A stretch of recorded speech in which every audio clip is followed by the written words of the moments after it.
Hi students, welcome to Anu educational channel. 7ನೇ ತರಗತಿ ಗಣಿತ ಭಾಗ 2 ಅಧ್ಯಾಯ 11 ಘಾತಾಂಕಗಳು ಮತ್ತು ಘಾತಗಳು. ಈ ವಿಡಿಯೋದಲ್ಲಿ ನಾವು ಅಭ್ಯಾಸ 11.1ರ 1 ಮತ್ತು 2ನೇ ಲೆಕ್ಕದ ಎಲ್ಲ ಲೆಕ್ಕಗಳನ್ನು ಬಿಡಿಸೋಣ. ಪ್ರಶ್ನೆ ನಂಬರ್ 1, ಘಾತಾಂಕಗಳ ನಿಯಮಗಳನ್ನು ಬಳಸಿ ಸುಲಭೀಕರಿಸಿ ಮತ್ತು ಉತ್ತರವನ್ನು ಘಾತಾಂಕ ರೂಪದಲ್ಲಿ ಬರೆಯಿರಿ. ಇಲ್ಲಿ ಕೊಟ್ಟಿರುವ ಪ್ರಶ್ನೆಗಳಿಗೆ ನಾವು ಘಾತಾಂಕಗಳ ನಿಯಮಗಳನ್ನು ಬಳಸಿ ಸುಲಭೀಕರಿಸಿ ಉತ್ತರವನ್ನು ಘಾತಾಂಕ ರೂಪದಲ್ಲಿ ಬರೆಯಬೇಕು. ಪ್ರಶ್ನೆ ನಂಬರ್ 1, 3ರ ಘಾತ 2 ಗುಣಿಸು 3ರ ಘಾತ 4 ಗುಣಿಸು 3ರ ಘಾತ 8. ಈ ಎಲ್ಲ ಪ್ರಶ್ನೆಗಳನ್ನು ಉತ್ತರಿಸುವಾಗ ನಾವು ಘಾತಾಂಕಗಳ ನಿಯಮಗಳನ್ನು ಮೊದಲನೆಯದಾಗಿ ತಿಳಿದುಕೊಳ್ಳೋಣ. ಘಾತಾಂಕಗಳ ನಿಯಮಗಳು. ಮೊದಲನೇ ನಿಯಮ, ಎ ಘಾತ 0 ಎಂದರೆ ಬೆಲೆ 1 ಬರುತ್ತದೆ. ಎರಡನೇ ನಿಯಮ, ಎ ಘಾತ m ಹೋಲ್ ಘಾತ n. ಇಲ್ಲಿ ಆಧಾರ ಸಂಖ್ಯೆ ಎ, m ಮತ್ತು nಗಳು ಘಾತ ಸಂಖ್ಯೆಗಳು. ಇಲ್ಲಿ ಎ ಗುಣಿಸು mn ಬಂದಿದೆ. ಇಲ್ಲಿ ಎ ಘಾತ m ಹೋಲ್ ಘಾತ n ಎಂದು ಮಾಡಿದಾಗ ಇಲ್ಲಿ ನಾವು m ಮತ್ತು n ಅನ್ನು ಗುಣಿಸಬೇಕು. ನಿಯಮ 3, ಎ ಘಾತ m ಗುಣಿಸು ಎ ಘಾತ n. ಇಲ್ಲಿ ಆಧಾರ ಸಂಖ್ಯೆಗಳು ಒಂದೇ ಆಗಿವೆ, ಎ ಮತ್ತು ಎ. ಆದ್ದರಿಂದ ನಾವು ಇಲ್ಲಿ ಉತ್ತರದಲ್ಲಿ ಒಂದೇ ಎ ಯನ್ನು ತೆಗೆದುಕೊಂಡಿದ್ದೇವೆ. ಇಲ್ಲಿ ಘಾತ ಸಂಖ್ಯೆಗಳು m ಮತ್ತು n ಇದೆ. ಆದ್ದರಿಂದ ಇಲ್ಲಿ ಎ ಘಾತ m ಗುಣಿಸು ಎ ಘಾತ n ಇದ್ದಾಗ ನಾವು ಘಾತ ಸಂಖ್ಯೆಗಳನ್ನು ಕೂಡಿಸಬೇಕು ಮತ್ತು ಎರಡು ಆಧಾರ ಸಂಖ್ಯೆಯಿಂದ ಒಂದೇ ಆಧಾರ ಸಂಖ್ಯೆಯನ್ನು ಇಡಬೇಕು. ನಾಲ್ಕನೇ ನಿಯಮ, ಎ ಘಾತ m ಗುಣಿಸು ಬಿ ಘಾತ m equals to A B whole ಘಾತ m ಎಂದು ಕೊಟ್ಟಿದ್ದಾರೆ. ಈ ನಿಯಮವನ್ನು ನೋಡಿದಾಗ ಇಲ್ಲಿ ಆಧಾರ ಸಂಖ್ಯೆಗಳು ಬೇರೆ ಬೇರೆಯಾಗಿವೆ, ಎ ಮತ್ತು ಬಿ ಇದೆ. ಆದ್ದರಿಂದ ನಾವು ಇಲ್ಲಿ ಎ ಮತ್ತು ಬಿ ಎರಡನ್ನೂ ಕೂಡ ಇಟ್ಟಿದ್ದೇವೆ. ಆದರೆ ಇಲ್ಲಿ ಘಾತ ಸಂಖ್ಯೆ m ಮತ್ತು m ಇದೆ. ಆದ್ದರಿಂದ ನಾವು ಈ ಎರಡು m ನಿಂದ ಒಂದು m ಅನ್ನು ಇಟ್ಟಿದ್ದೇವೆ. ಇಲ್ಲಿ ಎ ಗುಣಿಸು ಬಿ ಇದೆ. ಇಲ್ಲಿ ಎ ಬಿ ಎಂದರೂ ಕೂಡ ಎ ಗುಣಿಸು ಬಿ ಎಂದೇ ಅರ್ಥ. ಇಲ್ಲಿ ಎ ಗುಣಿಸು ಬಿ ಹೋಲ್ ಘಾತ m, ಇಲ್ಲಿ ಎರಡು m ನಿಂದ ಒಂದು m ಇಟ್ಟಿದ್ದೇವೆ. ನಿಯಮ 5, ಎ ಘಾತ m ಡಿವೈಡೆಡ್ ಬೈ ಎ ಘಾತ n. ಇಲ್ಲಿ ಎರಡು ಎ ಇಂದ ಒಂದು ಎ ಇಟ್ಟಿದ್ದೇವೆ. ಇಲ್ಲಿ ಭಾಗಾಕಾರ ಇರುವುದರಿಂದ ನಾವು m ಮೈನಸ್ n ಎಂದು ತೆಗೆದುಕೊಳ್ಳಬೇಕು. ಇಲ್ಲಿ ಗುಣಾಕಾರ ಇದ್ದಲ್ಲಿ m ಪ್ಲಸ್ n ಆಗುತ್ತದೆ, ಭಾಗಾಕಾರ ಇದ್ದಲ್ಲಿ m ಮೈನಸ್ n ಆಗುತ್ತದೆ.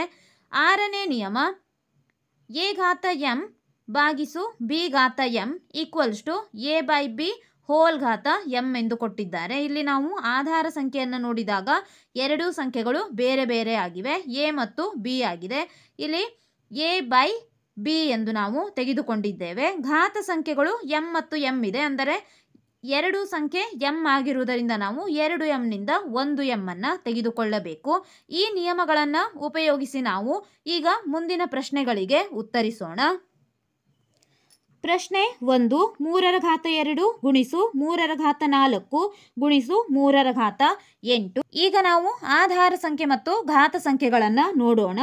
ಇಲ್ಲಿ ಆಧಾರ ಸಂಖ್ಯೆಗಳು ಎಲ್ಲ ಸಂಖ್ಯೆ 3 ಇವೆ. ಈಗ ನಾವು ಮೊದಲು ಎರಡು ಸಂಖ್ಯೆಗಳನ್ನು ತೆಗೆದುಕೊಳ್ಳೋಣ. 3 ಆಧಾರ ಸಂಖ್ಯೆ ಒಂದೇ ಇದೆ. ಆದ್ದರಿಂದ ನಾವು ಇಲ್ಲಿ ಉಪಯೋಗಿಸುವ ಸೂತ್ರವನ್ನು ನಾವೇ ಕಂಡುಕೊಳ್ಳಬಹುದು. ಇಲ್ಲಿ ಎ ಎಂದು ತೆಗೆದುಕೊಳ್ಳೋಣ. ಎ ಗುಣಿಸು ಎ. ಇಲ್ಲಿ ಘಾತ ಸಂಖ್ಯೆಗಳು ಬೇರೆ ಬೇರೆ ಆದಾಗ ನಾವು m ಮತ್ತು n ಎಂದು ತೆಗೆದುಕೊಳ್ಳಬೇಕು. ಅಂದರೆ ನಾವು ಇಲ್ಲಿ ಉಪಯೋಗಿಸಬೇಕಾದಂಥ ಸೂತ್ರ ಎ ಘಾತ m ಗುಣಿಸು ಎ ಘಾತ n. ಈ ಸೂತ್ರ ಏನಿದೆ ಎಂದು ನೋಡಬೇಕು. ಇಲ್ಲಿ ಎ ಘಾತ m ಗುಣಿಸು ಎ ಘಾತ n ಎಂದರೆ ಎ ಘಾತ m ಪ್ಲಸ್ n ಇದೆ. ಆದ್ದರಿಂದ ಎ ಘಾತ m ಪ್ಲಸ್ n ಆಯಿತು. ಈಗ 2 3ರಿಂದ ನಾವು 1 3ಅನ್ನು ತೆಗೆದುಕೊಂಡಿದ್ದೇವೆ. 2 ಪ್ಲಸ್ 4 ಅಂದರೆ ಇಲ್ಲಿ m ಪ್ಲಸ್ n ಇದೆ. ಆದ್ದರಿಂದ ನಾವು 2 ಮತ್ತು 4ಅನ್ನು ಕೂಡಿಸಿದ್ದೇವೆ. ಗುಣಿಸು ಈ ಸಂಖ್ಯೆಯನ್ನು ಹಾಗೆ ಇಡೋಣ. ಈಗ 3ರ ಘಾತ 2 ಪ್ಲಸ್ 4 ಎಂದರೆ 6 ಗುಣಿಸು 3ರ ಘಾತ 8 ಹಾಗೆ ಇರಲಿ. ಈಗ ಈ ಎರಡು ಸಂಖ್ಯೆಗಳನ್ನು ನಾವು ಸಂಕ್ಷಿಪ್ತಗೊಳಿಸಬೇಕು. ಇಲ್ಲಿ ಆಧಾರ ಸಂಖ್ಯೆಗಳು ಸಮನಾಗಿವೆ, ಆದ್ದರಿಂದ ನಾವು ಎ ಮತ್ತು ಎ ಎಂದು ತೆಗೆದುಕೊಳ್ಳಬೇಕು. ಘಾತ ಸಂಖ್ಯೆಗಳು ಬೇರೆ, ಆದ್ದರಿಂದ ಎಂ ಮತ್ತು ಎನ್ ಆಗಿದೆ. ಇಲ್ಲೂ ಕೂಡ ನಾವು ಮೇಲೆ ಉಪಯೋಗಿಸಿದ ಸೂತ್ರವನ್ನೇ ಉಪಯೋಗಿಸಬೇಕು. ಎ ಘಾತ ಎಂ ಗುಣಿಸು ಎ ಘಾತ ಎನ್ ಈಕ್ವಲ್ಸ್ ಟು ಎ ಘಾತ ಎಂ ಪ್ಲಸ್ ಎನ್ ಆಗುತ್ತದೆ. ಈಗ ನಾವು 2a ಇಂದ 1a ಅಂದರೆ ಇಲ್ಲಿ 2 3ರಿಂದ 1 3 ತೆಗೆದುಕೊಂಡಿದ್ದೇವೆ. ಎಂ ಪ್ಲಸ್ ಎನ್ ಅಂದರೆ ಘಾತ ಸಂಖ್ಯೆಗಳನ್ನು ಕೂಡಿಸಬೇಕು ಎಂದು ಅರ್ಥ. 6 ಪ್ಲಸ್ 8 ಆಗಿದೆ. ಈಗ 3ರ ಘಾತ 6ಕ್ಕೆ 8 ಕೂಡಿಸಿದಾಗ 14 ಬಂತು. ಆದ್ದರಿಂದ ಇಲ್ಲಿ ಉತ್ತರ 3ರ ಘಾತ 14 ಆಗಿದೆ. ಪ್ರಶ್ನೆ 2, 6ರ ಘಾತ 15 ಭಾಗಿಸು 6ರ ಘಾತ 10. ಈಗ ಸೂತ್ರವನ್ನು ನೋಡೋಣ. ಇಲ್ಲಿ ಆಧಾರ ಸಂಖ್ಯೆಗಳು ಒಂದೇ ಆಗಿದ್ದಾವೆ, ಆದ್ದರಿಂದ ಎ ಭಾಗಿಸು ಎ ಎಂದು ತೆಗೆದುಕೊಳ್ಳೋಣ. ಘಾತ ಸಂಖ್ಯೆಗಳು ಬೇರೆ ಬೇರೆ, ಆದ್ದರಿಂದ ಎಂ ಮತ್ತು ಎನ್ ಎಂದು ತೆಗೆದುಕೊಳ್ಳಬೇಕು. ಈಗ ನಮಗೆ ಇಲ್ಲಿ ಬೇಕಾಗಿರುವಂತಹ ಸೂತ್ರ ಎ ಘಾತ ಎಂ ಭಾಗಿಸು ಎ ಘಾತ ಎನ್ ಆಗಿದೆ. ಈಗ ಎ ಘಾತ ಎಂ ಭಾಗಿಸು ಎ ಘಾತ ಎನ್ ಎಂದರೆ ಎ ಘಾತ ಎಂ ಮೈನಸ್ ಎನ್ ಆಗುತ್ತದೆ, ಈಕ್ವಲ್ಸ್ ಟು ಎ ಘಾತ ಎಂ ಮೈನಸ್ ಎನ್. ಈಗ ನಾವು ಈ ಎರಡು ಸಂಖ್ಯೆಗಳಿಂದ ಒಂದು 6 ತೆಗೆದುಕೊಳ್ಳಬೇಕು. ಈಗ 6 ಎಂ ಮೈನಸ್ ಎನ್ ಆಗಿದೆ, ಅಂದರೆ ಘಾತಗಳನ್ನು ಕಳೆಯಬೇಕು. 15 ಮೈನಸ್ 10 ಆಯಿತು, ಈಕ್ವಲ್ಸ್ ಟು 6ರ ಘಾತ 15ರಲ್ಲಿ 10 ಕಳೆದಾಗ 5 ಬಂತು. ಆದ್ದರಿಂದ ಉತ್ತರ 6ರ ಘಾತ 5 ಬಂದಿದೆ. ಪ್ರಶ್ನೆ ನಂಬರ್ 3, ಎ ಘಾತ 3 ಗುಣಿಸು ಎ ಘಾತ 2. ಈಗ ನಾವು ಸೂತ್ರ ನೋಡೋಣ. ಇಲ್ಲಿ ಎರಡು ಸಂಖ್ಯೆ ಅಥವಾ ಎರಡು ಅಕ್ಷರಗಳು ಒಂದೇ ಆಗಿದ್ದಾವೆ, ಆದ್ದರಿಂದ ನಾವು ಎ ಗುಣಿಸು ಎ ಎಂದೇ ತೆಗೆದುಕೊಳ್ಳಬೇಕು. ಘಾತಗಳು ಬೇರೆ ಬೇರೆ ಆಗಿದ್ದಾವೆ, ಎಂ ಮತ್ತು ಎನ್ ಎಂದು ತೆಗೆದುಕೊಳ್ಳೋಣ. ಇಲ್ಲಿ ಎ ಘಾತ ಎಂ ಗುಣಿಸು ಎ ಘಾತ ಎನ್, ಎ ಘಾತ ಎಂ ಗುಣಿಸು ಎ ಘಾತ ಎನ್ ಎಂದರೆ ಎ ಘಾತ ಎಂ ಪ್ಲಸ್ ಎನ್ ಬಂದಿದೆ. ನೀವು ಲೆಕ್ಕಗಳನ್ನು ಮಾಡುವಾಗ ಈ ರೀತಿಯಾಗಿ ಎಲ್ಲ ನಿಯಮಗಳನ್ನು ಬರೆದಿಟ್ಟುಕೊಂಡು ಲೆಕ್ಕವನ್ನು ಮಾಡುವಾಗ ಉಪಯೋಗಿಸಬಹುದು. ಎ ಘಾತ ಎಂ ಪ್ಲಸ್ ಎನ್ ಆಗಿದೆ. ಇಲ್ಲಿಯೂ ಕೂಡ ಎ ಇದೆ, ಆದ್ದರಿಂದ ಎ ಅನ್ನೇ ನಾವು ಬರೆಯಬೇಕು. 3 ಪ್ಲಸ್ 2 ಆಗುತ್ತದೆ, ಘಾತಗಳನ್ನು ಕೂಡಿಸಬೇಕು. ಆದ್ದರಿಂದ ಎ ಘಾತ 3 ಪ್ಲಸ್ 2 ಎಂದರೆ 5, ಎ ಘಾತ 5 ಬಂದಿದೆ. ಪ್ರಶ್ನೆ ನಂಬರ್ 4, 7ರ ಘಾತ ಎಕ್ಸ್ ಗುಣಿಸು 7ರ ಘಾತ 2. ಈಗ ಸೂತ್ರ ಯಾವುದು ಎಂದು ನೋಡೋಣ. ಆಧಾರ ಸಂಖ್ಯೆ ಒಂದೇ ಆಗಿದೆ, ಎ ಗುಣಿಸು ಎ. ಇಲ್ಲಿ ಘಾತಗಳು ಬೇರೆ ಬೇರೆ, ಆದ್ದರಿಂದ ಎಂ ಮತ್ತು ಎನ್ ಎಂದು ತೆಗೆದುಕೊಳ್ಳೋಣ. ಎ ಘಾತ ಎಂ ಗುಣಿಸು ಎ ಘಾತ ಎನ್ ಎಂದರೆ ಸೂತ್ರ ಎ ಘಾತ ಎಂ ಪ್ಲಸ್ ಎನ್ ಬರುತ್ತದೆ. ಎ ಘಾತ ಎಂ ಪ್ಲಸ್ ಎನ್ ಆಗಿದೆ. ಈಗ ಇಲ್ಲಿ 2 7ರಿಂದ ನಾವು 1 7 ತೆಗೆದುಕೊಳ್ಳಬೇಕು. 7 ಎಂ ಪ್ಲಸ್ ಎನ್ ಎಂದರೆ ಎಕ್ಸ್ ಪ್ಲಸ್ 2 ಆಗಿದೆ. ಇಲ್ಲಿ 7ರ ಘಾತ ಎಕ್ಸ್ ಪ್ಲಸ್ 2 ಇದು ಉತ್ತರ. ಪ್ರಶ್ನೆ ನಂಬರ್ 5, 5ರ ಘಾತ 2 ಹೋಲ್ ಘಾತ 3 ಭಾಗಿಸು 5 ಎಂದು ಕೊಟ್ಟಿದ್ದಾರೆ. ಈಗ ನಾವು 5ರ ಘಾತ 2 ಹೋಲ್ ಘಾತ 3 ಸಂಕ್ಷೇಪಿಸೋಣ. ಈಗ ಈ ಸೂತ್ರವನ್ನು ನಾವು ಬರೆಯಬೇಕು. ಆಧಾರ ಸಂಖ್ಯೆ ಇಲ್ಲಿ 5 ಇದೆ, ಆದ್ದರಿಂದ 1a ಯನ್ನು ತೆಗೆದುಕೊಳ್ಳೋಣ.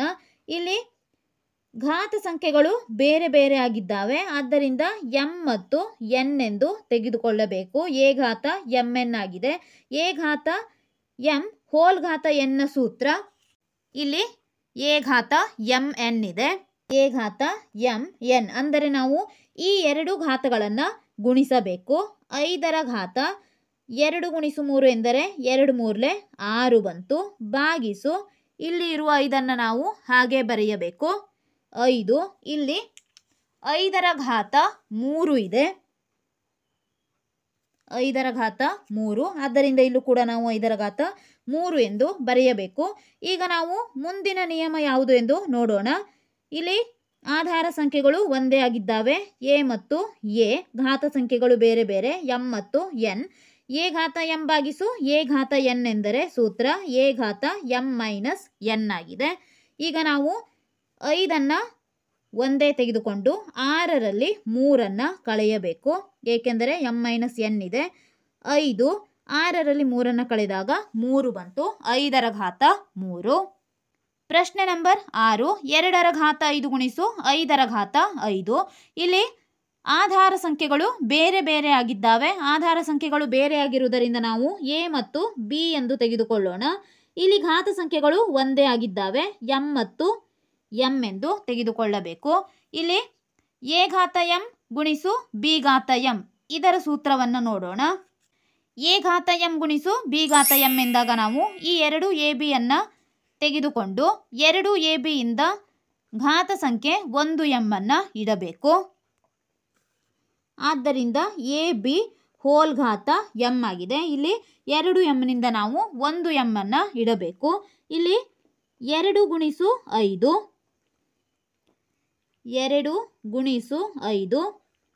ಈ 2 5ರಿಂದ ನಾವು 1 5ಅನ್ನು ಇಡಬೇಕು. 2 5 10, ಇಲ್ಲಿ ಇರುವ 5ಅನ್ನು ಇರಿಸೋಣ. 10ರ ಘಾತ 5 ಬಂದಿದೆ. ಪ್ರಶ್ನೆ ನಂಬರ್ 7, ಎ ಘಾತ 4 ಬಿ ಘಾತ 4. ಇಲ್ಲಿ ಎ ಮತ್ತು ಬಿ ಆಗಿದೆ. ಇವು 2 ಆಧಾರ ಸಂಖ್ಯೆಗಳು ಬೇರೆ ಆದ್ದರಿಂದ ನಾವು ಎ ಮತ್ತು ಬಿ ಎಂದೇ ತೆಗೆದುಕೊಳ್ಳಬೇಕು. ಘಾತ ಸಂಖ್ಯೆಗಳು ಸಮನಾಗಿದ್ದಾವೆ, ಎಂ ಮತ್ತು ಎಂ ಎಂದು ತೆಗೆದುಕೊಳ್ಳೋಣ. ಎ ಘಾತ ಎಂ ಗುಣಿಸು ಬಿ ಘಾತ ಎಂ ಹಿಂದಿನ ಲೆಕ್ಕದಂತೆ ಎ ಬಿ ಹೋಲ್ ಘಾತ ಎಂ ಆಗುತ್ತದೆ. ಇಲ್ಲಿ ಎ ಬಿ ಎಂದರೆ ಎ ಬಿ ಎಂದು ಬರೆಯಬೇಕು. ಹೋಲ್ ಘಾತ ಅಂದರೆ ಇಲ್ಲಿ 2 4ರಿಂದ ನಾವು 1 4ಅನ್ನು ಬರೆಯಬೇಕು. ಎ ಬಿ ಹೋಲ್ ಘಾತ 4. 8ನೇ ಪ್ರಶ್ನೆ, 3ರ ಘಾತ 4 ಹೋಲ್ ಘಾತ 3. ಇಲ್ಲಿ ಸೂತ್ರವನ್ನು ನೋಡೋಣ. ಆಧಾರ ಸಂಖ್ಯೆ ಒಂದೇ ಇದೆ, ಎ ಎಂದು ತೆಗೆದುಕೊಳ್ಳಬೇಕು. ಘಾತ ಸಂಖ್ಯೆಗಳು 2 ಇದ್ದಾವೆ, ಆದ್ದರಿಂದ ಎಂ ಮತ್ತು ಎನ್ ಎಂದು ತೆಗೆದುಕೊಳ್ಳೋಣ. ಎ ಘಾತ ಎಂ ಹೋಲ್ ಘಾತ ಎನ್ ಎಂದರೆ ಎ ಘಾತ ಎಂ ಎನ್ ಆಗುತ್ತದೆ. ಈಗ 3ರ ಘಾತ ಎಂ ಎನ್ ಎಂದರೆ 4ಅನ್ನು ನಾವು 3ರಿಂದ ಗುಣಿಸಬೇಕು ಎಂದು ಅರ್ಥ. 4 ಗುಣಿಸು 3, ಆದ್ದರಿಂದ 3ರ ಘಾತ 4 3 12. ಉತ್ತರ 3ರ ಘಾತ 12. ಪ್ರಶ್ನೆ ನಂಬರ್ 9, 2ರ ಘಾತ 20 ಭಾಗಿಸು 2ರ ಘಾತ 15 ಗುಣಿಸು 2ರ ಘಾತ 3 ಎಂದು ಕೊಟ್ಟಿದ್ದಾರೆ. ಈಗ ನಾವು ಮೊದಲು ಬ್ರ್ಯಾಕೆಟ್ನಲ್ಲಿರುವ ಸಂಖ್ಯೆಯನ್ನು ಸಂಕ್ಷೇಪಿಸೋಣ. ಇಲ್ಲಿ 2 2 ಅಂದರೆ ಆಧಾರ ಸಂಖ್ಯೆ ಒಂದೇ ಇದೆ, ಎ ಮತ್ತು ಎ ಎಂದು ತೆಗೆದುಕೊಳ್ಳಬೇಕು. ಘಾತ ಸಂಖ್ಯೆಗಳು ಬೇರೆ ಬೇರೆ ಆದ್ದರಿಂದ ಎಂ ಮತ್ತು ಎನ್ ಎಂದು ತೆಗೆದುಕೊಳ್ಳೋಣ. ಎ ಘಾತ ಎಂ ಭಾಗಿಸು ಎ ಘಾತ ಎನ್ ಎಂದರೆ ಸೂತ್ರ ಎ ಘಾತ ಎಂ ಮೈನಸ್ ಎನ್ ಎಂದು ಇದೆ. ಈಗ ನಾವು ಈ 2ರಿಂದ 1 2ಅನ್ನು ತೆಗೆದುಕೊಂಡಿದ್ದೇವೆ.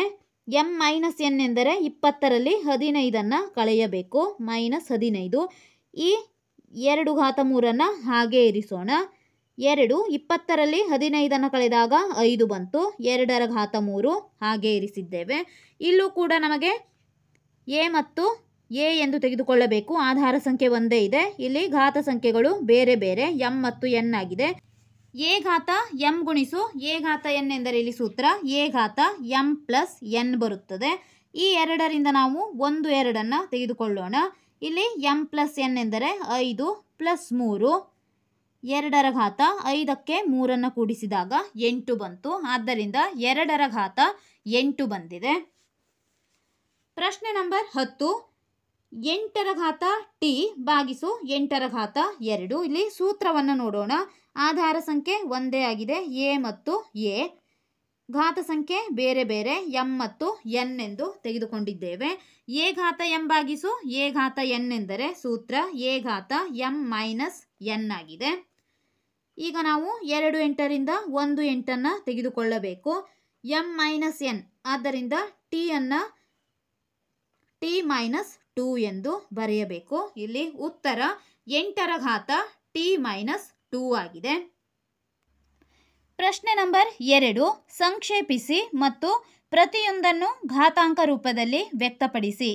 ಇಲ್ಲಿ ನಾವು ಕೊಟ್ಟಿರುವಂತಹ ಎಲ್ಲ ಪ್ರಶ್ನೆಗಳನ್ನು ಸಂಕ್ಷೇಪಿಸಿ ಘಾತಾಂಕ ರೂಪದಲ್ಲಿ ವ್ಯಕ್ತಪಡಿಸಬೇಕು. ಪ್ರಶ್ನೆ ನಂಬರ್ 1, 2ರ ಘಾತ 3 ಗುಣಿಸು 3ರ ಘಾತ 4 ಗುಣಿಸು 4 ಡಿವೈಡೆಡ್ ಬೈ 3 ಗುಣಿಸು 32. ಇಲ್ಲಿ ಸಂಕ್ಷೇಪಿಸುವಾಗ ನಾವು 2 × 3 ಗುಣಿಸು 3 × 4 ಹಾಗೆ ಬರೆಯೋಣ. 2 × 3 ಗುಣಿಸು 3 × 4.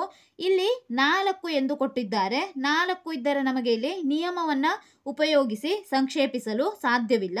ಆದ್ದರಿಂದ ನಾವು 4ಅನ್ನು 2 ಎಂದು ಬರೆಯೋಣ. 2 ಎಂದರೆ 2 4 ಆಗುತ್ತದೆ. ಆದ್ದರಿಂದ 4ಅನ್ನು ನಾವು 2 ಎಂದು ತೆಗೆದುಕೊಳ್ಳಬೇಕು. ಡಿವೈಡೆಡ್ ಬೈ 3 ಗುಣಿಸು, ಇಲ್ಲಿ 3 ಇದೆ, ನಮಗೆ ನಿಯಮ ಉಪಯೋಗಿಸಲು ಸುಲಭವಾಗುತ್ತದೆ. ಇಲ್ಲಿ 32ಅನ್ನು ನಾವು ಈಗ ನಿಯಮಕ್ಕೆ ಉಪಯೋಗಿಸುವ ಸಲುವಾಗಿ ಘಾತಾಂಕ ರೂಪದಲ್ಲಿ ಬರೆಯಬೇಕು. ಈಗ 32ಅನ್ನು ನಾವು 2ರಿಂದ ಎಷ್ಟು ಸಾರಿ ಗುಣಿಸಬಹುದು ಎಂದು ನೋಡೋಣ. 32 2 1 2, ಇಲ್ಲಿ 3ರಲ್ಲಿ 1 ಉಳಿದಿದೆ, 12 ಬಂತು. 2 6 12, 2 8 16, 2 4 8, 2 2 4, 2 1 2, 1 2 3 4 5. ಇಲ್ಲಿ ನಾವು 2ಅನ್ನು 5 ಬಾರಿ ಗುಣಿಸಿದಾಗ 32 ಬರುತ್ತದೆ. ಆದ್ದರಿಂದ ನಾವು 32ರ ಬದಲಾಗಿ 2 × 5 ಎಂದು ಬರೆದಿದ್ದೇವೆ.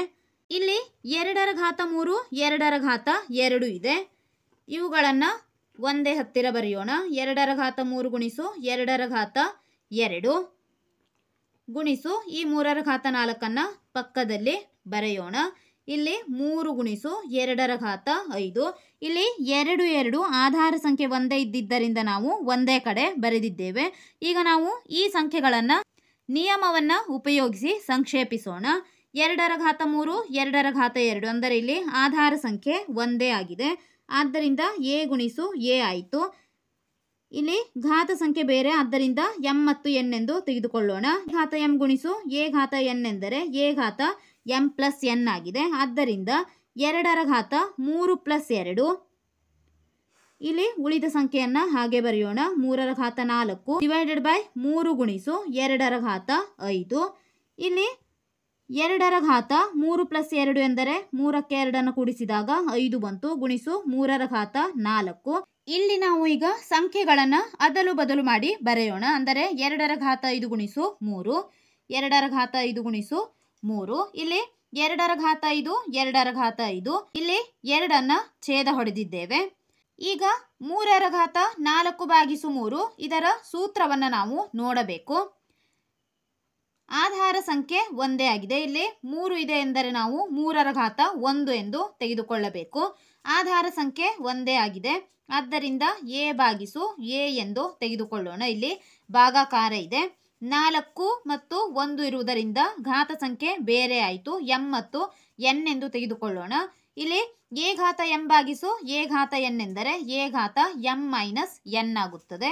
ಆದ್ದರಿಂದ 2 3ರಿಂದ 1 3ಅನ್ನು ತೆಗೆದುಕೊಳ್ಳಬೇಕು. 4 - 1. ಆದ್ದರಿಂದ ಇಲ್ಲಿ ಉತ್ತರ 4ರಲ್ಲಿ 1ಅನ್ನು ಕಳೆದಾಗ 3 ಬಂದಿದೆ. 3 ಘಾತ 3. ಪ್ರಶ್ನೆ ನಂಬರ್ 2. 5 ಘಾತ 2 ಹೋಲ್ ಘಾತ 3 ಗುಣಿಸು 5 ಘಾತ 4 ಭಾಗಿಸು 5 ಘಾತ 7 ಎಂದು ಕೊಟ್ಟಿದ್ದಾರೆ. ಈಗ ನಾವು ಈ ಸಂಖ್ಯೆಯನ್ನು ಸಂಕ್ಷೇಪಿಸೋಣ. 5 ಘಾತ 2 ಹೋಲ್ ಘಾತ 3. ಈಗ ನಾವು ನಿಯಮವನ್ನು ಉಪಯೋಗಿಸಬೇಕು. ಆಧಾರ ಸಂಖ್ಯೆ a ಎಂದು ತೆಗೆದುಕೊಳ್ಳೋಣ. ಘಾತ ಸಂಖ್ಯೆಗಳು ಬೇರೆ ಬೇರೆ ಆಗಿದ್ದಾವೆ. ಆದ್ದರಿಂದ m ಮತ್ತು n ಎಂದು ತೆಗೆದುಕೊಳ್ಳಬೇಕು. ಸೂತ್ರ a ಘಾತ m ಹೋಲ್ ಘಾತ n ಎಂದರೆ a ಘಾತ mn ಆಗುತ್ತದೆ. ಈಗ ನಾವು 5ಅನ್ನು ಹಾಗೆ ಬರೆದು mn ಅಂದರೆ 2ಅನ್ನು 3ಕ್ಕೆ ಗುಣಿಸಬೇಕು. ಗುಣಿಸು 5 ಘಾತ 4 ಭಾಗಿಸು 5 ಘಾತ 7 ಹಾಗೆ ಬರೆಯೋಣ. ಇಲ್ಲಿ 5 2 3 6 ಗುಣಿಸು 5 ಘಾತ 4 ಭಾಗಿಸು 5 ಘಾತ 7. ಈಗ 5 ಘಾತ 6 ಗುಣಿಸು 5 ಘಾತ 4ಅನ್ನು ಸೂತ್ರವನ್ನು ಉಪಯೋಗಿಸಿ ಸಂಕ್ಷೇಪಿಸೋಣ. ಇಲ್ಲಿ ಆಧಾರ ಸಂಖ್ಯೆ ಒಂದೇ ಆಗಿದೆ. a ಗುಣಿಸು a. ಘಾತ ಸಂಖ್ಯೆಗಳು ಬೇರೆ ಬೇರೆ, ಆದ್ದರಿಂದ m ಮತ್ತು n ಎಂದು ತೆಗೆದುಕೊಳ್ಳೋಣ. n ಇಲ್ಲಿ a ಘಾತ m ಗುಣಿಸು a ಘಾತ n ಎಂದರೆ a ಘಾತ m + n ಆಗಿದೆ. ಆದ್ದರಿಂದ ಇಲ್ಲಿ 2 5ರಿಂದ 1 5. m + n ಎಂದರೆ 6 ಮತ್ತು 4ಅನ್ನು ಕೂಡಿಸಬೇಕು. 6 + 4 ಭಾಗಿಸು 5 ಘಾತ 7. 5 6 + 4 ಎಂದರೆ 10 ಭಾಗಿಸು 5ರ ಘಾತ 7. ಇಲ್ಲಿ ನಾವು ನಿಯಮವನ್ನು ಉಪಯೋಗಿಸಬೇಕು. ಆಧಾರ ಸಂಖ್ಯೆಗಳು ಒಂದೇ ಆಗಿದ್ದಾವೆ, a ಭಾಗಿಸು a. ಘಾತ ಸಂಖ್ಯೆಗಳು ಬೇರೆ ಬೇರೆ m ಮತ್ತು n ಎಂದು ತೆಗೆದುಕೊಳ್ಳೋಣ. ಇಲ್ಲಿ ನಿಯಮ a ಘಾತ m ಭಾಗಿಸು a ಘಾತ n ಎಂದರೆ a ಘಾತ m ಮೈನಸ್ n ಆಗುತ್ತದೆ. ಆದ್ದರಿಂದ ನಾವು ಎರಡು ಸಂಖ್ಯೆಯಿಂದ ಒಂದು 5ಅನ್ನು ಕೆಳಗಿರಿಸೋಣ. m ಮೈನಸ್ n ಆಗಿದೆ. 10ರಲ್ಲಿ 7ಅನ್ನು ಕಳೆಯಬೇಕು. 5 10ರಲ್ಲಿ 7ಅನ್ನು ಕಳೆದಾಗ 3 ಬಂದಿದೆ. ಆದ್ದರಿಂದ ಉತ್ತರ 5ರ ಘಾತ 3.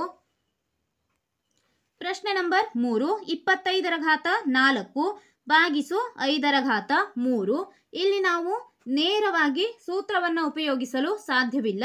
ಇಲ್ಲಿ 5ರ ಘಾತ 3 ಇದೆ. ಆದ್ದರಿಂದ ನಾವು 25ಅನ್ನು ಕೂಡ ಘಾತಾಂಕ ರೂಪದಲ್ಲಿ ಬರೆದುಕೊಳ್ಳೋಣ. 25ಅನ್ನು ಘಾತಾಂಕ ರೂಪದಲ್ಲಿ ಬರೆದಾಗ ನಾವು 5ರ ಘಾತ 2 ಎಂದು ಬರೆಯಬಹುದು. 5ರ ಘಾತ 2 ಎಂದರೆ 5 × 5 25 ಆಗುತ್ತದೆ. ಆದ್ದರಿಂದ ನಾವು 25 ಇರುವ ಜಾಗದಲ್ಲಿ 5ರ ಘಾತ 2 ಎಂದು ತೆಗೆದುಕೊಳ್ಳೋಣ. ಇಲ್ಲಿ ಘಾತ ಸಂಖ್ಯೆಯನ್ನು ನಾವು ಹಾಗೆ ಬರೆಯಬೇಕು. ಭಾಗಿಸು 5ರ ಘಾತ 3. ಇಲ್ಲೀಗ ಸೂತ್ರವನ್ನು ಉಪಯೋಗಿಸಬೇಕು. ಇದೇ ಸೂತ್ರ ಅನ್ವಯವಾಗುತ್ತದೆ. ಘಾತ ಆಧಾರ ಸಂಖ್ಯೆ a, ಘಾತ ಸಂಖ್ಯೆಗಳು m ಮತ್ತು n ಆಗಿದ್ದಾವೆ. ಸೂತ್ರ a ಘಾತ mn ಆಗುತ್ತದೆ. ಇಲ್ಲಿ 5 2ಅನ್ನು 4ರಿಂದ ಗುಣಿಸಬೇಕು. 2 × 4 ಈ ಸಂಖ್ಯೆಯನ್ನು ಹಾಗೆ ಬರೆಯೋಣ. 5 2 4 8 ಭಾಗಿಸು 5ರ ಘಾತ 3 ಹಾಗೆ ಇರಲಿ. ಈಗ ಇಲ್ಲೂ ಕೂಡ ನಾವು ಈಗ ಸೂತ್ರವನ್ನು ಉಪಯೋಗಿಸಬೇಕು. ಆಧಾರ ಸಂಖ್ಯೆಗಳು ಒಂದೇ ಆಗಿದ್ದಾವೆ, a ಮತ್ತು a ಎಂದು ಬರೆದುಕೊಳ್ಳೋಣ. ಘಾತ ಸಂಖ್ಯೆಗಳು ಬೇರೆ ಬೇರೆ m ಮತ್ತು n ಎಂದು ತೆಗೆದುಕೊಂಡಿದ್ದೇವೆ. a ಘಾತ m ಭಾಗಿಸು a ಘಾತ n ಎಂದರೆ a ಘಾತ m ಮೈನಸ್ n ಆಗುತ್ತದೆ. ಆದ್ದರಿಂದ 2 5ರಿಂದ 1 5. 8ರಲ್ಲಿ ನಾವು 3ಅನ್ನು ಕಳೆಯಬೇಕು. 5 8ರಲ್ಲಿ 3ಅನ್ನು ಕಳೆದಾಗ 5 ಉಳಿದಿದೆ. ಆದ್ದರಿಂದ ಉತ್ತರ 5ರ ಘಾತ 5. ಪ್ರಶ್ನೆ ನಂಬರ್ 4. 3 × 7ರ ಘಾತ 2 × 11ರ ಘಾತ 8 ಭಾಗಿಸು 21 × 11ರ ಘಾತ 3 ಎಂದು ಕೊಟ್ಟಿದ್ದಾರೆ. ಇಲ್ಲಿ 11ರ ಘಾತ 8 11ರ ಘಾತ 3 ಇವೆರಡಕ್ಕೆ ನಾವು ನಿಯಮವನ್ನು ಉಪಯೋಗಿಸಬಹುದು. ಇಲ್ಲಿ 7ರ ಘಾತ 2 ಇದೆ, ಇಲ್ಲಿ 21 ಇದೆ, ಇಲ್ಲಿ ಮತ್ತೊಂದು ಸಂಖ್ಯೆ 3ಅನ್ನು ಕೊಟ್ಟಿದ್ದಾರೆ. ಇಲ್ಲಿ ನಾವು ಈ ಪ್ರಶ್ನೆಯನ್ನು ನೋಡಿದಾಗ 21ಅನ್ನು ನಾವು 3 × 7 ಎಂದು ಬರೆದುಕೊಳ್ಳಬಹುದು. 3 7 21 ಆಗುತ್ತದೆ. ಆದ್ದರಿಂದ ಈ ಜಾಗದಲ್ಲಿ ನಾವು 3 × 7 ಎಂದು ತೆಗೆದುಕೊಳ್ಳೋಣ. 3 × 7ರ ಘಾತ 2 × 11ರ ಘಾತ 8 ಹಾಗೆ ಇರಲಿ. 21ಅನ್ನು 3 × 7 ಎಂದು ತೆಗೆದುಕೊಳ್ಳಬೇಕು. ಗುಣಿಸು 11ರ ಘಾತ 3. ಇಲ್ಲಿ 3 ಮತ್ತು 3ಅನ್ನು ಛೇದ ಹೊಡೆದಿದ್ದೇವೆ. ಈಗ ಇಲ್ಲಿ 7ರ ಘಾತ 2 ಮತ್ತು 7 ಉಳಿದಿದೆ. 11ರ ಘಾತ 8 ಮತ್ತು 11ರ ಘಾತ 3 ಉಳಿದಿದೆ. ಈಗ ನಾವು ಇವೆರಡಕ್ಕೆ ನಿಯಮವನ್ನು ಉಪಯೋಗಿಸಬೇಕು. ಇಲ್ಲಿ ಆಧಾರ ಸಂಖ್ಯೆಗಳು ಒಂದೇ ಆಗಿದ್ದಾವೆ. ಆದ್ದರಿಂದ a ಮತ್ತು a ಎಂದು ತೆಗೆದುಕೊಳ್ಳೋಣ. ಇಲ್ಲಿ ಭಾಗಿಸಿದೆ. ಘಾತ ಸಂಖ್ಯೆಗಳು 2 ಮತ್ತು ಇಲ್ಲಿ ಏನೂ ಇಲ್ಲ ಎಂದರೆ ಇಲ್ಲಿ 1 ಎಂದು ತೆಗೆದುಕೊಳ್ಳಬೇಕು. m ಮತ್ತು n ಎಂದು ತೆಗೆದುಕೊಳ್ಳೋಣ. a ಘಾತ m ಭಾಗಿಸು a ಘಾತ n, a ಘಾತ m ಮೈನಸ್ n ಆಗಿದೆ. ಆದ್ದರಿಂದ 7 m ಮೈನಸ್ n ಎಂದರೆ 2 ಮೈನಸ್ 1 ಎಂದು ತೆಗೆದುಕೊಳ್ಳಬೇಕು. ಗುಣಿಸು ಈಗ ಈ ಸಂಖ್ಯೆಯನ್ನು ಸಂಕ್ಷಿಪ್ತಗೊಳಿಸೋಣ. 11. ಈಗ ಇಲ್ಲಿ m ಮೈನಸ್ n ಎಂದರೆ 8 ಮೈನಸ್ 3 ಆಗಿದೆ. 7ರ ಘಾತ 2ರಲ್ಲಿ 1ಅನ್ನು ಕಳೆದಾಗ 1 ಗುಣಿಸು 11ರ ಘಾತ 8ರಲ್ಲಿ 3ಅನ್ನು ಕಳೆದಾಗ 5 ಉಳಿದಿದೆ. ಇಲ್ಲಿ ನಾವು 1ಅನ್ನು ಇಡುವ ಅವಶ್ಯಕತೆ ಇಲ್ಲ. 7 × 11ರ ಘಾತ 5 ಎಂದು ಬರೆಯಬಹುದು. ಇದು ಸಂಕ್ಷಿಪ್ತಗೊಳಿಸಿದ ಉತ್ತರವಾಗಿದೆ. ಪ್ರಶ್ನೆ ನಂಬರ್ 5. 3ರ ಘಾತ 7 ಭಾಗಿಸು 3ರ ಘಾತ 4 × 3ರ ಘಾತ 3. ಈ ಎರಡು ಸಂಖ್ಯೆಗಳನ್ನು ಸಂಕ್ಷಿಪ್ತಗೊಳಿಸೋಣ. 3ರ ಘಾತ 7 ಭಾಗಿಸು, ಇಲ್ಲಿ ಸೂತ್ರವನ್ನು ನೋಡಿದಾಗ ಆಧಾರ ಸಂಖ್ಯೆ ಒಂದೇ ಇದೆ, a × a. ಘಾತ ಸಂಖ್ಯೆ ಬೇರೆ ಬೇರೆ m ಮತ್ತು n. a × m, a ಘಾತ m × a ಘಾತ n ಎಂದರೆ ಸೂತ್ರ m ಪ್ಲಸ್ n ಆಗುತ್ತದೆ. ಈಗ ನಾವು a ಘಾತ m ಪ್ಲಸ್ n ಎಂದರೆ 2 3ರಿಂದ 1 3, 4 ಪ್ಲಸ್ 3 ಎಂದು ತೆಗೆದುಕೊಳ್ಳಬೇಕು. 3ರ ಘಾತ 7 ಭಾಗಿಸು 3ರ ಘಾತ 4 ಪ್ಲಸ್ 3 7 ಬಂದಿದೆ. ಈಗ ನಾವು ಈ ಎರಡನ್ನು ಛೇದ ಹೊಡೆಯಬಹುದು. 3ರ ಘಾತ 7 3ರ ಘಾತ 7 ಎರಡು ಸಂಖ್ಯೆಯನ್ನ ಛೇದ ಹೊಡೆದಾಗ ನಮಗೆ ಉತ್ತರ 1 ಲಭಿಸುತ್ತದೆ. ಆದ್ದರಿಂದ ಸಂಕ್ಷಿಪ್ತಗೊಳಿಸಿದಾಗ ಬಂದಿರುವಂತಹ ಉತ್ತರ ಇಲ್ಲಿ 1 ಆಗಿದೆ. 6ನೇ ಪ್ರಶ್ನೆ 2ರ ಘಾತ 0 ಪ್ಲಸ್ 3ರ ಘಾತ 0 ಪ್ಲಸ್ 4ರ ಘಾತ 0. ಇಲ್ಲಿ ನಾವು ಸೂತ್ರವನ್ನ a ಘಾತ 0 ಎಂದಾಗ ಇಲ್ಲಿ ಉತ್ತರ 1 ಬರುತ್ತದೆ. a ಘಾತ 0 ಎಂದಾಗ 1 ಎಂದು ಬರುತ್ತದೆ. ಯಾವುದೇ ಆಧಾರ ಸಂಖ್ಯೆಗೆ ಘಾತ ಸಂಖ್ಯೆ 0 ಆಗಿದ್ದಾಗ 1 ಎಂದು ಪರಿಗಣಿಸಬೇಕು. ಆದ್ದರಿಂದ ಇಲ್ಲಿ 2ರ ಘಾತ 0 ಎಂದಾಗ 1 ಪ್ಲಸ್ 3ರ ಘಾತ 0 ಎಂದಾಗ 1 ಪ್ಲಸ್ 4ರ ಘಾತ 0 ಎಂದಾಗ 1 ಎಂದು ಬರೆಯಬೇಕು. ಈಗ ಕೂಡಿಸೋಣ. 1 ಪ್ಲಸ್ 1 2 2 ಪ್ಲಸ್ 1 3 ಬಂದಿದೆ. 7ನೇ ಪ್ರಶ್ನೆ 2ರ ಘಾತ 0 ಗುಣಿಸು 3ರ ಘಾತ 0 ಗುಣಿಸು 4ರ ಘಾತ 0. ಇಲ್ಲಿರುವಂತೆ a ಘಾತ 0 ಎಂದು ಇರುವಾಗ 1 ಬರುತ್ತದೆ. ಆದ್ದರಿಂದ ಇಲ್ಲಿ 2ರ ಘಾತ 0 ಎಂದಾಗ 1 ಗುಣಿಸು 3ರ ಘಾತ 0 ಎಂದಾಗ 1 ಗುಣಿಸು 4ರ ಘಾತ 0 ಎಂದಾಗಲೂ ಕೂಡ 1 ತೆಗೆದುಕೊಳ್ಳಬೇಕು. ಇಲ್ಲಿ ನಾವು ಕೂಡಿಸುತ್ತಿಲ್ಲ, ಗುಣಿಸುತ್ತಿದ್ದೇವೆ. 1 ಗುಣಿಸು 1 1 1 ಗುಣಿಸು 1 1 ಬಂದಿದೆ. ಉತ್ತರ 1. ಪ್ರಶ್ನೆ ನಂಬರ್ 8 3ರ ಘಾತ 0 ಪ್ಲಸ್ 2ರ ಘಾತ 0 ಗುಣಿಸು 5ರ ಘಾತ 0. ಇಲ್ಲಿ a ನಾಟ್ ಈಕ್ವಲ್ಸ್ ಟು 1 ಇದು ಸೂತ್ರ. 3ರ ಘಾತ 0 ಎಂದರೆ 1 ಪ್ಲಸ್ 2ರ ಘಾತ 0 ಎಂದರೆ 1 ಗುಣಿಸು 5ರ ಘಾತ 0 ಎಂದಾಗ 1 ಬಂದಿದೆ. ಇಲ್ಲಿ 1 ಪ್ಲಸ್ 1 2 ಗುಣಿಸು 1 2 1 2. 9ನೇ ಪ್ರಶ್ನೆ 2ರ ಘಾತ 8 ಗುಣಿಸು a ಘಾತ 5 ಭಾಗಿಸು 4ರ ಘಾತ 3 ಗುಣಿಸು a ಘಾತ 3. ಇಲ್ಲಿ ನಾವು ಈ ಸಂಖ್ಯೆಗಳನ್ನು ಸಂಕ್ಷಿಪ್ತಗೊಳಿಸೋಣ. ಇಲ್ಲಿ a ಮತ್ತು a ಇದೆ, ಆಧಾರ ಸಂಖ್ಯೆ ಒಂದೇ ಆಗಿದೆ. ಇಲ್ಲಿ ನಾವು ಸೂತ್ರವನ್ನು ಉಪಯೋಗಿಸಬಹುದು. ಇಲ್ಲಿ 2 ಮತ್ತು 4 ಇದೆ. ಈಗ ನಾವು 4ಅನ್ನು 2ರ ಘಾತ 2 ಎಂದು ತೆಗೆದುಕೊಳ್ಳೋಣ. ಇಲ್ಲಿ ಸೂತ್ರವನ್ನು ಉಪಯೋಗಿಸಲು ಸುಲಭವಾಗುತ್ತದೆ. 2ರ ಘಾತ 2 ಎಂದರೆ 2 2 4 ಬರುತ್ತದೆ. ಈಗ 2ರ ಘಾತ 8 ಗುಣಿಸು a ಘಾತ 5 ಭಾಗಿಸು ಇಲ್ಲಿ 4 ಇರುವಲ್ಲಿ 2ರ ಘಾತ 2 ಎಂದು ತೆಗೆದುಕೊಳ್ಳೋಣ. ಹೋಲ್ ಘಾತ 3 ಹಾಗೆ ಇರಲಿ ಗುಣಿಸು a ಘಾತ 3. ಈಗ 2ರ ಘಾತ 8 ಗುಣಿಸು a ಘಾತ 5 ಭಾಗಿಸು 2ರ ಘಾತ ಇಲ್ಲಿ ಸೂತ್ರ a ಘಾತ m ಹೋಲ್ ಘಾತ n ಈಕ್ವಲ್ಸ್ ಟು a ಘಾತ mn ಸೂತ್ರವನ್ನು ಉಪಯೋಗಿಸಬೇಕು. ಆದ್ದರಿಂದ 2 3 6 ಬಂದಿದೆ ಗುಣಿಸು a ಘಾತ 3. ಈಗ ಈ ಎರಡು ಸಂಖ್ಯೆಗಳನ್ನು ನಾವು ಸೂತ್ರವನ್ನು ಉಪಯೋಗಿಸಿ ಸಂಕ್ಷಿಪ್ತಗೊಳಿಸೋಣ. ಇಲ್ಲಿ ಭಾಗಿಸು ಆಧಾರ ಸಂಖ್ಯೆಗಳು ಒಂದೇ ಆಗಿದ್ದಾವೆ. ಆದ್ದರಿಂದ a ಮತ್ತು a ಎಂದು ತೆಗೆದುಕೊಳ್ಳೋಣ. ಇಲ್ಲಿ ಭಾಗಿಸಿದೆ, ಆದ್ದರಿಂದ ಭಾಗಾಕಾರ. ಘಾತ ಸಂಖ್ಯೆ ಬೇರೆ ಬೇರೆ ಆಗಿದೆ m ಮತ್ತು n. ಆದ್ದರಿಂದ ಸೂತ್ರ a ಘಾತ m ಭಾಗಿಸು a ಘಾತ n ಎಂದರೆ a ಘಾತ m ಮೈನಸ್ n ಆಗಿದೆ.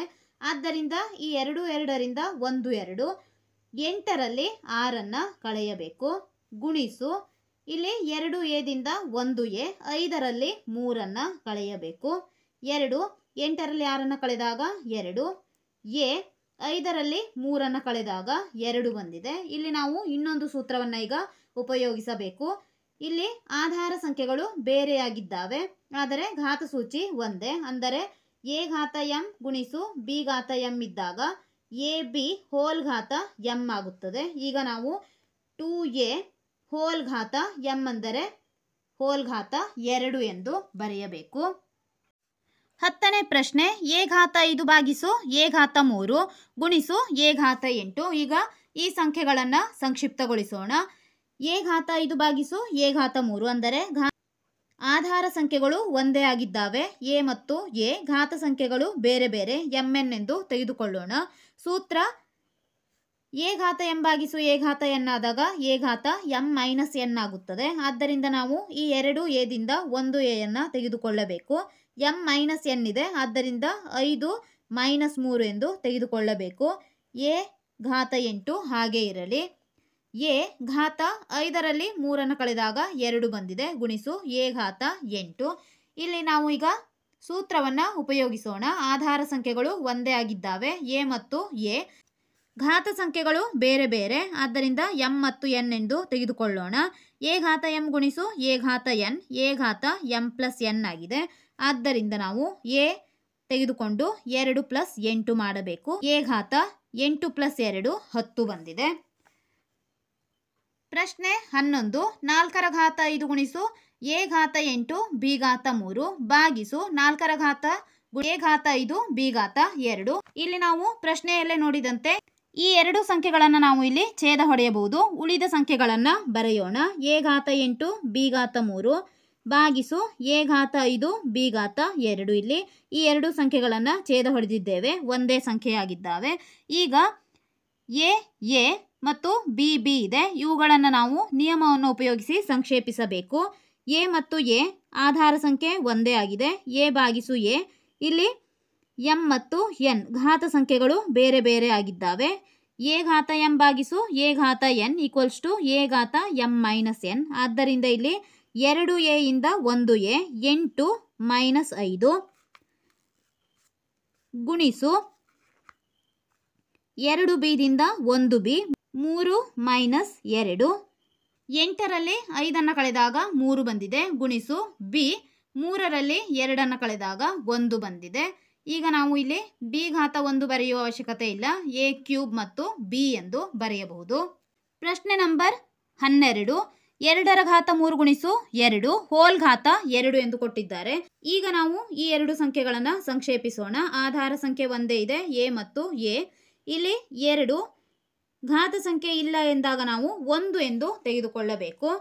ಇಲ್ಲಿ ಘಾತ ಸಂಖ್ಯೆ ಬೇರೆ ಬೇರೆ ಆಗಿದೆ, m ಮತ್ತು n. a ಘಾತ m ಗುಣಿಸು a ಘಾತ n, a ಘಾತ m ಪ್ಲಸ್ n ಆಗಿದೆ. ಆದ್ದರಿಂದ 2 ರಿಂದ 1 2 3 ಮತ್ತು ಪ್ಲಸ್ 1 ಹೋಲ್ ಘಾತ 2 ಎಂದು ತೆಗೆದುಕೊಳ್ಳೋಣ. 2 3 ಪ್ಲಸ್ 1 4 ಆಗಿದೆ. ಹೋಲ್ ಘಾತ 2. ಇಲ್ಲಿ ಸೂತ್ರ a ಘಾತ ಸಂಖ್ಯೆ ಬೇರೆ ಇದೆ, m ಮತ್ತು n ಎಂದು ತೆಗೆದುಕೊಳ್ಳಬೇಕು. a ಘಾತ m ಹೋಲ್ ಘಾತ n ಎಂದಾಗ a ಘಾತ mn ಆಗುತ್ತದೆ. ಆದ್ದರಿಂದ 2 ಘಾತವನ್ನು ನಾವು ಗುಣಿಸಬೇಕು. 4 ಗುಣಿಸು 2 2 ರ ಘಾತ 8 ಬಂದಿದೆ. ಈ ವಿಡಿಯೋದಲ್ಲಿ ನಾವು ಅಭ್ಯಾಸ 11.2ರ 1 ಮತ್ತು 2ನೇ ಲೆಕ್ಕದ ಎಲ್ಲ ಲೆಕ್ಕಗಳನ್ನು ಬಿಡಿಸಿದ್ದೇವೆ. ಮುಂದಿನ ವಿಡಿಯೋದಲ್ಲಿ 3ನೇ ಲೆಕ್ಕದಿಂದ 5ನೇ ಲೆಕ್ಕದವರೆಗೆ ಎಲ್ಲ ಲೆಕ್ಕಗಳನ್ನು ಬಿಡಿಸೋಣ.